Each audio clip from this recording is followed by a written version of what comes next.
Hello.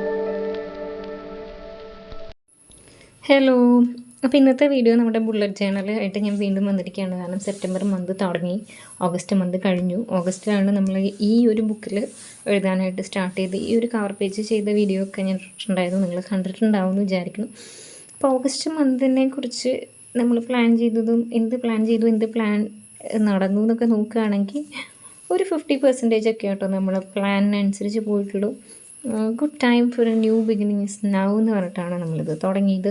Total plan പിന്നെ കറക്റ്റായിട്ട് ഓരോരോ കാര്യത്തിനും ടാർഗറ്റൊക്കെ വെച്ചിട്ടുണ്ടായിരുന്നു. അതിൽ നമ്മൾ 30 വീഡിയോ ഇടണമെന്ന് വിചാരിച്ചിട്ടുണ്ടായിരുന്നു. അതിൽ 24 വീഡിയോസാണ് കേട്ടോ ഞാൻ കംപ്ലീറ്റ് ചെയ്തിട്ടുള്ളത്. വീഡിയോ ചെയ്യുന്ന മുറയ്ക്ക് ഇങ്ങനെ ഷോർട്ട് വീഡിയോ ലോങ് വീഡിയോ ഇങ്ങനെ എഴുതി വെക്കുന്നതാണ്. 24 ആക്കാൻ പറ്റുള്ളൂ. ബട്ട് എനിവേ കുഴപ്പമില്ലാതെ പോയി കാര്യങ്ങൾ. പിന്നെ ഇന്ന വീഡിയോസ് എന്നൊക്കെ എഴുതി വെച്ചിട്ടുണ്ടായിരുന്നു. അത് ആ ഒരു ഓർഡറിലൊന്നുമല്ല, പ്രയോറിറ്റി ഓർഡർ അതായിരുന്നില്ല. പിന്നെ ഷോർട്ട് വീഡിയോയുടെ കണ്ടൻറ്റ്, എവിടെ പോകണം, എന്ത് കഴിക്കണം, അങ്ങനെ പിന്നെ പേഴ്സണൽ ഡെവലപ്മെൻറ്റ്, ഇത്ര മണിക്ക് എണീക്കണം, അങ്ങനത്തെ കുറേ കാര്യങ്ങൾ എഴുതിയിട്ടുണ്ടായിരുന്നു കേട്ടോ. പിന്നെ ഞാൻ എഴുതി പോയത് ഓരോ ദിവസത്തെയും ഇമ്പോർട്ടൻ്റ് ആയിട്ടുള്ള ഒരു ഷോർട്ട് നോട്ട്സ് പോലെയാണ്. പിന്നെ സമ്മറി ആയിട്ട് അതങ്ങ് എഴുതി അവസാനിപ്പിച്ചിട്ടില്ല. ആ ദിവസമൊന്നും എഴുതിയിട്ടില്ല. സമ്മറി ആയിട്ട് ഒരു ഓക്കെ ഫൈൻ ആയിട്ടുള്ള, അല്ലെങ്കിൽ തെറ്റില്ലാത്തൊരു മാസമായിരുന്നു ഓഗസ്റ്റ്. ചില നല്ല തീരുമാനങ്ങളുണ്ടായ, കുറച്ചൊക്കെ സമാധാനപരമായിട്ട് പോയ മന്തായിരുന്നു കേട്ടോ ഓഗസ്റ്റ്. എനിവേ സെപ്റ്റംബറിൻ്റെ ഞാൻ ഒന്ന് ഫാൻസി ആയിക്കോട്ടെ, എന്തായാലും ഓണൊക്കെ അല്ലേ, കുറച്ചങ്ങ് കളർഫുള്ളായിട്ടിരിക്കട്ടെ കവറെന്ന് വെച്ചിട്ട് ഇങ്ങനെ ചെയ്തിട്ടുണ്ട്. ഇത് ഒന്ന് നമ്മൾ കാർഡ് സ്റ്റോക്ക് മേടിക്കുമ്പോൾ, അതായത് ഇതാണ് കാർഡ് സ്റ്റോക്ക്. ഇത് പലതരത്തിലുള്ള കാർഡ് സ്റ്റോക്ക് ഞാൻ വാങ്ങിച്ച് വെക്കാറുണ്ട്. അത് കഴിഞ്ഞ തവണ വാങ്ങിയതിൻ്റെ ഫ്രണ്ട് പേജ് ഇതാ ഇങ്ങനെ ഉണ്ടാവുക. ഉള്ളിലുള്ള പേജസ് എത്ര പേജ് ഉണ്ട് അതിങ്ങനെ ഷെയ്ഡ്സ് കാണിക്കും. അപ്പോൾ അതേപോലത്തെ ആ ഷെയ്ഡ് കാർഡ് ഞാനിവിടെ വെട്ടി ഒട്ടിച്ചതാണ് കേട്ടോ. അപ്പോൾ ആ ഒരു സംഗതികൾ യൂസ് ചെയ്തിട്ടാണ് ഞാനിത് ഒന്ന് ഇതാക്കി വെച്ചിട്ടുള്ളത്. വേറെ പ്രത്യേകിച്ച് കൂടുതൽ പണിയെടുത്തിട്ടൊന്നുമില്ല. ചെറിയൊരു ചിത്രം വരെയൊക്കെ നടത്തിയിട്ടുണ്ട്. കുറച്ച് ആർട്ടിസ്റ്റിക്കലി ഇരുന്നോട്ടെ, അത്ര കാര്യമായിട്ടൊന്നുമില്ല. എന്നാലും സെപ്റ്റംബർ എന്നൊക്കെ എഴുതിയിട്ട് കലണ്ടർ അടിച്ച് വെച്ചിട്ടുണ്ട്. അതിനകത്ത് ഓണമാണല്ലോ ഈ മാസമുള്ളത്. അപ്പോൾ ഹോളിഡേയ്സ് മാർക്ക് ചെയ്തിട്ടുണ്ട്. നമുക്ക് ഇമ്പോർട്ടൻ്റ് ആയിട്ടുള്ള എന്തെങ്കിലും ഡേറ്റ് ഉണ്ടെങ്കിൽ അത് മാർക്ക് ചെയ്തിട്ടുണ്ട്. ഇവിടെ പിന്നെ കാലത്ത് എന്തെങ്കിലും ഇൻസ്പിറേഷൻ കോട്ട് എഴുതണമെങ്കിൽ എഴുതാം, അല്ലെങ്കിൽ ഈ സ്പേസ് ആ ഒരു രീതിക്ക് യൂസ് ചെയ്യാൻ നോക്കിയിട്ട് അങ്ങനെ ഇട്ടിട്ടുണ്ട് കേട്ടോ. പിന്നെ എഗെയിൻ എൻ്റെ ടോട്ടൽ പ്ലാനാണ്. ഇപ്പോൾ ഞാൻ പറഞ്ഞില്ലേ, ആ ഷെയ്ഡ് കാർഡിൻ്റെ ഓരോ സ്ട്രിപ്സാണ് ഞാൻ ഓരോ പേജിൽ ഒട്ടിച്ച് വെച്ചിട്ടുള്ളത്. ടോട്ടൽ പ്ലാൻ എഴുതിയിട്ടുണ്ട്. കഴിഞ്ഞ മാസത്തെ നടക്കാത്തതൊക്കെ ഇങ്ങോട്ട് ക്യാരി ഫോർവേഡ് ചെയ്ത് എഴുതി വെച്ചിരിക്കുകയാണ് കേട്ടോ. അതേപോലെ ടാർഗറ്റ്സ് എഴുതിയിട്ടുണ്ട്. പിന്നെന്താണ്, views target, subscriber target. Subscribers നമുക്കിപ്പോൾ 4000 സബ്സ്ക്രൈബേഴ്സ് ആക്കണം എന്നാണ് ഞാൻ എഴുതിയിട്ടുള്ളത്. 4000 ആവാറായി.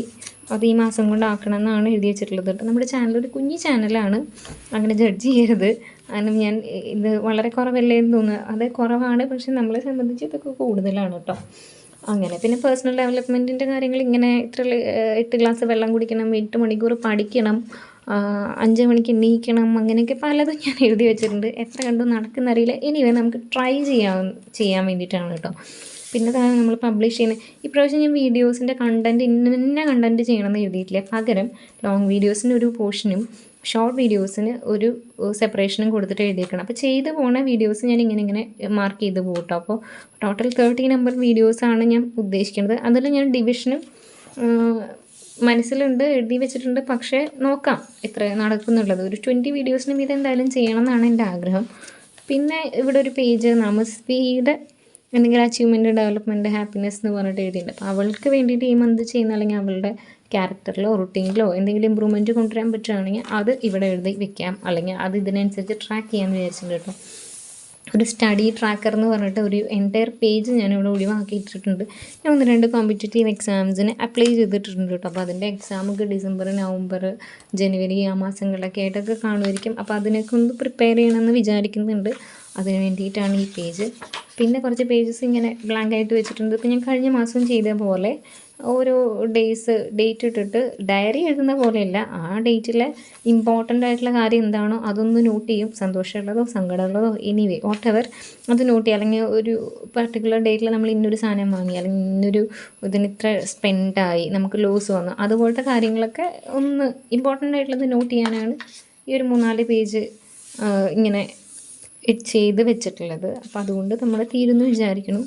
അപ്പോൾ ഇതൊക്കെയാണ് എൻ്റെ ഈ ചെറിയ ബുള്ളറ്റ് ജേണലിൻ്റെ. ഇത് വളരെ ഫാൻസി ആയിട്ടുള്ളതൊന്നുമില്ല, പക്ഷേ നിങ്ങളും ചെയ്ത് നോക്കുകയാണെങ്കിൽ ഒരു എഫക്റ്റീവായിട്ടുള്ള മെത്തേഡാണ് ഒന്ന് പ്രൊഡക്റ്റീവായിട്ടിരിക്കാൻ. കാര്യങ്ങളൊക്കെ നമ്മൾ വിചാരിക്കുന്ന പോലെ ഒന്ന് ട്രാക്ക് ചെയ്യാനായിട്ട്, നമ്മൾ വിചാരിക്കുന്ന പോലെ നടക്കുമെന്ന് നിർബന്ധം പിടിക്കാൻ വേണ്ടിയിട്ടല്ല, നടക്കണം എന്ന് നിർബന്ധം പിടിക്കാൻ വേണ്ടിയിട്ടല്ല, നമുക്കതിലേക്ക് ട്രൈ ചെയ്യാനുള്ളൊരു എന്താ പറയുക, ഒരു മോട്ടിവേഷൻ ഉണ്ടാവാനായിട്ട് ഇതുപോലെ കാര്യങ്ങളൊക്കെ ഒന്ന് എഴുതി വെക്കുന്നതും ട്രാക്ക് ചെയ്യണതൊക്കെ ഒരുപാട് ഹെൽപ്പ് ചെയ്യുമെന്ന് ആണ് കേട്ടോ എനിക്ക് പേഴ്സണലി ഫീൽ ചെയ്തിട്ടുള്ളത്. ഓരോരുത്തരുടെയും ചോയ്സാണ്, നോക്കി നോക്കുക. അപ്പോൾ അത് അപ്പോൾ എന്താ പറഞ്ഞു വരുമ്പോൾ നാക്ക് ഉളുക്കാണ്. അപ്പോൾ ഈ മന്തിൽ ഇപ്പോൾ ഇനി ഓണൊക്കെ ആയതുകൊണ്ട് കുട്ടിയുടെ സ്കൂളിലേക്കുള്ള എന്തെങ്കിലും ആക്ടിവിറ്റി കാര്യങ്ങളൊക്കെ ഉണ്ടാവും. അപ്പോൾ അതിന് റിലേറ്റ് ചെയ്ത് 1-2 വീഡിയോസ് കാണുമായിരിക്കും. പിന്നെ എൻ്റെ മെഷീൻ കംപ്ലൈൻ്റ് ആയിട്ടിരിക്കുകയാണ്, അത് റെഡിയാക്കിയിട്ടില്ല. മോട്ടറിന് ചെറിയ ഇഷ്യൂ ആണ്, അപ്പോൾ അത് റെഡിയാക്കാൻ കൊടുത്തിട്ടില്ല. അതുകൊണ്ട് സ്റ്റിച്ചിങ് വീഡിയോസ് കാര്യമായിട്ട് കാണില്ലായിരിക്കും കേട്ടോ. അപ്പോൾ അത് അത്രയേ ഉള്ളൂ. അപ്പോൾ അടുത്തൊരു വീഡിയോയിൽ ഇനിയും കാണാം.